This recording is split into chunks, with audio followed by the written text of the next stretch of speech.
Hello mga ka-agriculture. So karon nga time no kaya timpurga na pod nga time niya mag-prepare ta og purga. So ang atong gigamit nga purga kay kaning albendazole no.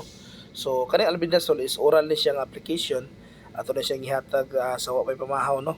Kay para mas epektibo niya. Ang atong tagaan na ni kaning mga bag-ong nanganak kay di man ta kahatag during pregnancy nga period. So katong mga na-build up nga mga parasite sa ilawom niya mamatay ito.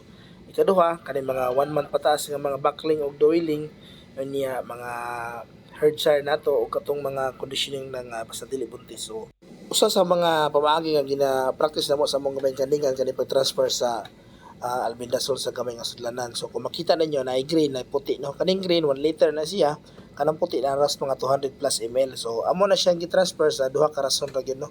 So number 1 nga rason is para dili ma-contaminate ang daghan nga purga magamit pa siya sa sunod nga panahon no.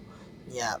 Number 2, para masayo na po ang pagkuha sa pamorga ng dili ta maglisod, dali ra na mapuno ang imuhang required nga ml para mas handy ra ang pag-apply sa imuhang pamorga no. Kay maglisod mga katong dako imo sungsungan permi sa katong kuan para pagkuha sa purga. So more na imong gibuhat sa mong gamay kaningan ya nakatabang nila mo nga mas dali ang among proseso sa pag pamorga no. Happy good farming.